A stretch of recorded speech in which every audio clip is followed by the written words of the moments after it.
തന്നെ സിംപ്ലിസിറ്റീനെ കാണുന്നത് എങ്ങനെയാണ്? ഒരുപാട് ആസ്തിയുള്ള ഒരു മനുഷ്യൻ്റെ സിംപ്ലിസിറ്റീനെയാണ് നമ്മളെപ്പോഴും നോക്കുക. അയ്യോ അയാൾ എന്തൊക്കെ ഉണ്ടെന്ന് പറയും. ചെരുപ്പേ ഇടുള്ളൂ, സ്ലിപ്പറേ ഇടുള്ളൂ, 150 രൂപയുടെ ചെരുപ്പ് ഇടുള്ളൂ, ഒരു 100 രൂപയുടെ ടീഷർട്ട് ഇടുള്ളൂ. ആരോടാണ് നമ്മൾ ഈ സിംപ്ലിസിറ്റി പറയുന്നത്? കോടികളുടെ ആസ്തിയുള്ള ഒരു മനുഷ്യൻ്റെ സിംപ്ലിസിറ്റീനെയാണ് നമ്മൾ ഗ്ലോറിഫൈ ചെയ്യുന്നത്. കോടിക്കണക്കിന് മനുഷ്യർ ഒരു നേരത്തിന് ഭക്ഷണം ഇല്ലാത്ത രാജ്യത്ത് ഇരുന്നിട്ടാണ് നമ്മൾ ഈ മനുഷ്യരുടെ സിംപ്ലിസിറ്റിയെ മനസ്സിലാക്കാൻ ശ്രമിക്കുന്നത്. ഇതാണ് നമ്മുടെയും കുഴപ്പം. അപ്പോൾ അതുകൊണ്ട് തന്നെ നമുക്ക് ഇത് ഭയങ്കര ഒരു നൂലാമാല പിടിച്ച ഏരിയാസാണ് ഇതിന് മനസ്സിലാക്കി കൊടുക്കുക എന്ന് പറഞ്ഞത്. പറ്റൂല. അപ്പോൾ ചില കാര്യങ്ങൾ അങ്ങനെ പോകുള്ളൂ. അപ്പോൾ അതിൻ്റെ പരിമിതി അതിലുണ്ട്. പക്ഷേ ഞാൻ അതിനൊരിക്കലും അതിനെ കുറഞ്ഞു കാണുന്നില്ല. കാരണം ഇന്ന് ഇൻഡസ്ട്രിക്ക് അകത്ത് എന്തെങ്കിലും ഒരു മാറ്റം ഉണ്ടായിട്ടുണ്ടെങ്കിൽ അതിൻ്റെ സാന്നിധ്യം ഭയങ്കര അധികം പങ്കുവെച്ചിട്ടുണ്ട്. ഹേമ കമ്മീഷൻ പോലെ ഒരു കമ്മീഷൻ ഉണ്ടായി. അത് എനിക്ക് തോന്നുന്നില്ല WCCയുടെ മാത്രം ഉത്തരവാദിത്വമൊന്നുമല്ല കമ്മീഷൻ റിപ്പോർട്ട് വരേണ്ടത്. കമ്മീഷൻ റിപ്പോർട്ട് വരേണ്ടത് പൊതു ഇടത്തിൻ്റെയും കൂടി ഉത്തരവാദിത്തമായിരുന്നു. അത് നിർഭാഗ്യവശാൽ അത് ഉണ്ടായില്ല. പക്ഷേ കുറേ മാറ്റങ്ങളുണ്ടായല്ലോ. ഇപ്പോൾ ICC വേണം എന്നൊക്കെ ഉള്ള ഒരു നിർബന്ധം വന്നു. എന്നിട്ട് പോലും അതിൻ്റെ പ്രാക്ടീസ് ഉണ്ടോ എന്ന് ചോദിച്ചാൽ ഇല്ല. പേരിനാണത്. നെയിം സേക്ക് തന്നെയാണ് നിൽക്കുന്നത്. എനിക്ക് തോന്നുന്നത് നമ്മൾ പൊതുവെ നമ്മളെ ജനാധിപത്യ സംവിധാനത്തിനകത്ത് ഒരു ഫ്യൂഡൽ ബോധത്തിൽ നിന്ന് കംപ്ലീറ്റ്ലി മാറാത്ത മനുഷ്യരുടെ ഉള്ളിൽ ജനാധിപത്യ പ്രാക്ടീസൊക്കെ അങ്ങനെ സാമൂഹിക ജനാധിപത്യം എന്ന് പറയുന്നത് പ്രാക്ടീസിൽ നമുക്ക് മനസ്സിലായിട്ടില്ല. നമ്മളെല്ലാം നെയിം സേക്കാണ്. കോറം തയ്ക്കണം 2 പെണ്ണ്, അന്ന് പിന്നെ ഒരു കുറ്റം പറയരുത്, അന്ന് പിന്നെ അവരിരുന്നോട്ടെ. സത്യത്തിലിൻ്റെ പർപ്പസ് ഒന്നും മനസ്സിലായിട്ടില്ല നമ്മൾ ഈ ചെയ്യണത്. അല്ലെങ്കിൽ ഒരു പർപ്പസ് പോലും ഇല്ല. അങ്ങനെയാണ് അവിടെ ഒരു പ്രാക്ടീസ് കണ്ടത് ചിലയിടത്തുനിന്ന്. നമുക്കത് ഫോളോ ചെയ്യുന്നുള്ളതേ ഉള്ളൂ. അതിൻ്റെ എല്ലാ ഗതികളും നമുക്കുണ്ട്. ഈ നടിയായിരുന്ന ഇത്തരത്തിലുള്ള സമരങ്ങൾ, ഇപ്പോൾ നിൽപ്പ് സമരം, നിറ്റ ജലാറ്റിലെ സമരം, പാറമട സമരം, അതേപോലെയുള്ള സമരങ്ങളിലൊക്കെ ഇടപെടുന്നതിൻ്റെ ഭാഗമായിട്ട് ചേച്ചിക്ക് വരുന്ന ചീത്തപ്പേര്, ഇപ്പൊ പോലീസ് നിരീക്ഷണം വരുന്നു. അപ്പം ഈ ചീത്തപ്പേരൊന്നുമല്ല, അതൊക്കെയാണ് എൻ്റെ ഇവിടുത്തെ സ്റ്റാർ. ഞാനത് സമ്മതിക്കില്ല. എൻ്റെ പൊൻതൂവലാണ് അതൊക്കെ. പിന്നെ ഉള്ളതാണ് ഫാഷിസത്തെ എപ്പോഴും എതിർക്കാൻ ശ്രമിക്കുന്ന ഇടത് സ്വഭാവം കാണിക്കുക എന്ന് പറയുന്നത്. ഇതൊക്കെ ഇന്നത്തെ കാലഘട്ടത്തിന് യോജിക്കുന്നതാണ്, ദഹിക്കുന്നതല്ല. അപ്പോൾ അതെങ്ങനെയാണ് നമ്മൾ തൊഴിൽ മേഖലയിൽ നിൽക്കുന്ന സമയത്ത് ഇതൊക്കെ ബാധിച്ചിട്ട് അത് മതി എന്നാണോ ചേച്ചി വിചാരിക്കുന്നത്? കിട്ടണത് മതി എന്നാണോ?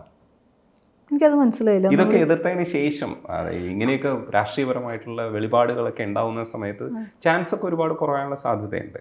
അപ്പം ഇങ്ങനെ ഒരു നടിയായിട്ട് നിൽക്കുന്ന സമയത്ത് അതൊരു ആശങ്കയായി വരില്ലേ എന്നാണ്. അല്ല, ജീവിതത്തിൽ ഞാൻ നോക്കിയിട്ട് ജോലിയിടത്തിൽ മാത്രമല്ല, നിങ്ങൾ ഇതൊക്കെ പറയുമ്പോൾ ജീവിച്ചിരിക്കാനുള്ള സാധ്യത തന്നെ കുറഞ്ഞു വരുന്ന കാലം അല്ലേ? പിന്നെന്താ പ്രശ്നം?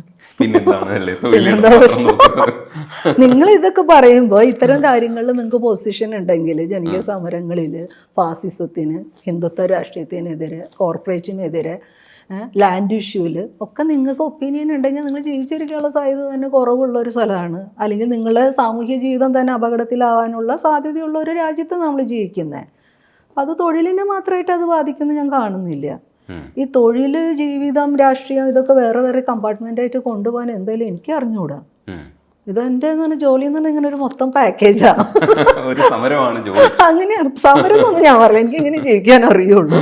അപ്പോൾ ഇത് ഇങ്ങനെ ഒരു പാക്കേജിന് ഇങ്ങനെ വേറെ കമ്പാർട്ട്മെൻ്റ് ഇതായില്ല. ഞാൻ ഇത്ര നേരം രാഷ്ട്രീയം പറയാം, അതിൽ തന്നെ എനിക്ക് ബുദ്ധിമുട്ടില്ലാത്ത രാഷ്ട്രീയം പറയും. അപ്പോൾ എനിക്ക് അങ്ങനെ ഞാൻ പറയുന്നത്, ഞാൻ എപ്പോഴും ഈ അധികാരത്തിൻ്റെ എല്ലാ തരത്തിലുള്ള വേരിയേഷൻസിനും ഞാൻ ഭയങ്കര ഫണ്ണിയായിട്ട് ഇങ്ങനെ കാണുന്ന ഒരാളാണ്. എനിക്കത് ഭയങ്കര ഇഷ്ടമാണ്. അപ്പോൾ ഏത് തരത്തിലുള്ള അധികാരത്തിനെ പേടിക്കുന്നതും അതിനൊപ്പം നിൽക്കുന്നതും അതിന് പുറത്തേക്ക് കുതറുന്നതൊക്കെ മനുഷ്യ ചരിത്രത്തിൽ നമ്മളത് ഭയങ്കര ഫണ്ണിയായിട്ട് ഞാനിപ്പോൾ നോക്കിക്കാണുന്നത്. അതിൻ്റെ വേറൊരവസ്ഥയും നമ്മൾ പോയിക്കൊണ്ടിരിക്കുന്നത്. അതിനകത്ത് മനുഷ്യന്മാർ എങ്ങനെയൊക്കെ സ്റ്റെപ്പ് എടുക്കും എന്നുള്ളത് നമുക്ക് മനസ്സിലാവും. അപ്പോൾ എനിക്കിതങ്ങനെ എൻ്റെ ജീവിതത്തിൽ നിന്ന് വേറിട്ട കാര്യങ്ങളായിട്ടൊന്നും കാണാൻ എനിക്കിപ്പോഴും അറിഞ്ഞുകൂടാ. അതുകൊണ്ടായിരിക്കാം. അതാ പറയാം, ഇനി വേറെ വല്ല സ്ട്രാറ്റജി ഉണ്ടെങ്കിൽ പറഞ്ഞു തരൂ. ഈ ഡിസ്കഷന് ഗൗരവം കൂടി പോയതുകൊണ്ട് ഞാൻ ഒന്ന് കുറയ്ക്കാം. ശരി, ആയിക്കോട്ടെ. കടൽ ആദ്യമായിട്ട് കാണുന്ന ഒരു അനുഭവത്തിനകത്ത് എഴുതിയിട്ടുണ്ട്. ഭയങ്കര രസകരമായിട്ട് കടൽ എങ്ങനെയാണത് എന്നുള്ളത് ഭയങ്കര രസമായിട്ട് ചേച്ചി അത് വർണ്ണിച്ചിട്ടുണ്ട്. അത്രയ്ക്കും കടലിനോട് കൊതി ഉണ്ടായിരുന്നു. കടലിനോട് കൊതി എന്ന് പറഞ്ഞാൽ കടലിനെ കുറിച്ച് ഞാൻ കണ്ടിട്ടും കേട്ടിട്ടില്ല. അമ്മ പറയുന്നതിലൂടെയാണ് കടല്. അപ്പൊ എന്നെ സംബന്ധിച്ച് ഞാൻ പുഴയും തോടും കുളവും കണ്ടിട്ടുണ്ട്. പിന്നെ ആണിച്ചാൽ എന്ന് പറയും, അതറിയോ? ആണിച്ചാൽ എന്താന്ന്? വെള്ളം തേവുന്ന ഇടമാണ്. ആണി തിരിക്കാന്ന് ഞങ്ങൾ പറയാം. തേവുന്ന സ്ഥലം എനിക്കറിയാം. തേവുന്നത്, എന്നിട്ട് അത് വെള്ളം ഇങ്ങനെ ചാലായിട്ട് ഒഴുകിപ്പോണ്ട് നമ്മളിങ്ങനെ കട്ട് ചെയ്ത് വെക്കുമല്ലോ തടം വെള്ളം തടം വരാനായിട്ട്. അപ്പോൾ ചിലപ്പോൾ എന്ന് വെച്ചാൽ ഞങ്ങളുടെ പറമ്പിലൊക്കെ തോടുണ്ട്, ചെറിയ കൈത്തോടുകൾ, ഈ വെള്ളം കയറുന്ന ഏരിയ ആയതുകൊണ്ട് കൈത്തോടുകളുണ്ട്. ഈ പാടം നികത്തിയ ഭൂമികളാണല്ലോ അന്നൊക്കെ, ഇന്നൊന്നുമില്ല, കേരളം തന്നെ പൊതുവെ നോക്കിക്കഴിഞ്ഞാൽ പാടം നികത്തിയതായിരിക്കും. അപ്പോൾ അത് ഈ ചാല് അവിടെ കെട്ടി ഉറപ്പിക്കുമ്പോൾ തോട് ക്രോസ് ചെയ്തിട്ടാകുമ്പോൾ ചില സമയത്ത് അതിങ്ങ് പൊട്ടും. എന്തെങ്കിലും കല്ലോ കട്ടയൊക്കെ ഇളകിയിട്ട് പൊട്ടിക്കഴിഞ്ഞാൽ അത് നമുക്ക് അവിടെ തടയാൻ പറ്റില്ല. പിന്നെ മോട്ടർ ഓഫ് ചെയ്ത് മൊത്തം വെള്ളം അത് പോകുന്നത് വരെ വെയിറ്റ് ചെയ്ത് പിന്നെ കെട്ടിക്കയറ്റണം.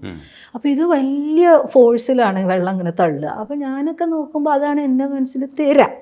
അപ്പോൾ അമ്മ ഇങ്ങനെ ഒരു വലിയ തിര ഇങ്ങനെ ചാടും. അപ്പോൾ ഞാനാകെ കാണുന്നത് ഈ ചാല് പൊട്ടിയിട്ട് വെള്ളം ഇങ്ങനെ തോട്ടിലേക്ക് വീഴുന്നതാണ്. അപ്പോൾ അതിനേക്കാളും വലുതോ. അപ്പോൾ അമ്മ മടുത്തു പോകും അവസാനം.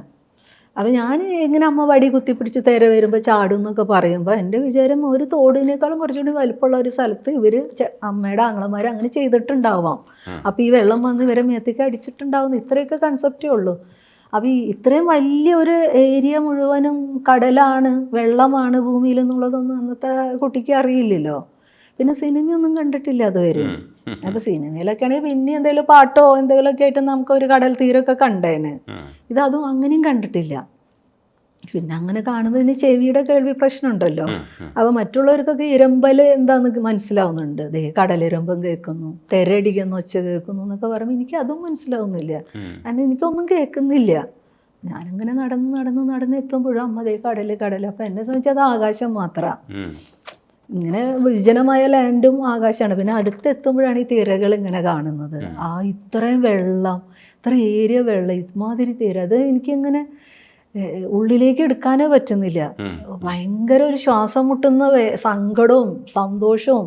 അതെനിക്ക് ഇപ്പോഴും അത് എക്സ്പ്രസ് ചെയ്യാനേ പറ്റുന്നില്ല. ഞാൻ പെട്ടെന്ന് അമ്മേനെ കെട്ടിപ്പിടിച്ച് വിങ്ങി കരയാം. അപ്പോൾ എല്ലാവരും വിചാരിച്ച് ഞാൻ പേടിച്ചിട്ടാണ്. എനിക്കതല്ല, എനിക്ക് സന്തോഷം അടക്കാൻ വയ്യ. പിന്നെ അത് മുഴുവനും കടലിനെ ഞാൻ റിലേറ്റ് ചെയ്യുന്നത് എൻ്റെ അമ്മയായിട്ടാണ്. എനിക്കറിയില്ല, പൊതുവെ എനിക്ക് അമ്മയാണെന്നുള്ളൊരു, കടലിന് അമ്മയൊക്കെ കാണുന്നു എന്നുള്ളതല്ല, അമ്മയുടെ ഓർമ്മയാണ്. അപ്പോൾ ഗൾഫിലൊക്കെ എനിക്കുണ്ടായിരുന്ന ഏറ്റവും വലിയൊരു സമാധാനം എന്ന് പറയുന്നത്, ഞാൻ വളരെ ഒറ്റപ്പെട്ട് പോകുമ്പോൾ, ഭയങ്കര ക്ഷീണിച്ച് പോകുമ്പോൾ, മതി എന്നുള്ള തോന്നലുകളൊക്കെ ഉണ്ടാകുമ്പോഴും കടപ്പുറത്ത് പോയിട്ടിരിക്കുക എന്നുള്ളത് ഒറ്റയ്ക്ക്. കുറേ അവിടുത്തെ ഒരു സൗകര്യം അതാ, ഏത് പാതിരയ്ക്കും നമുക്ക് കടപ്പുറത്ത് ഒറ്റയ്ക്ക് ഇരിക്കാം. ചേച്ചി ചെവി ശരിയാക്കിയതിന് ശേഷം പിന്നെ കടപ്പുറത്ത് ആദ്യമായിട്ട് കണ്ടത് എന്നാണെന്ന്? അല്ല, ചെവി ശരിയാക്കുന്നത് ഞാൻ പോണ്ടിച്ചേരിയിലാണല്ലോ. പോണ്ടിച്ചേരി നമ്മൾ കടലിൻ്റെ അടുത്ത് തന്നെയാണല്ലോ ഓഫീസും ജീവിതമൊക്കെ. അപ്പം അതുകൊണ്ട് അത് ഒരു വിഷയമായിരുന്നില്ല. കാരണം മദ്രാസ് ജീവിതത്തിലും പോണ്ടിച്ചേരി ജീവിതത്തിലും എപ്പോഴും കടലുണ്ട്. കടലുണ്ടായിരുന്നു. അതെ.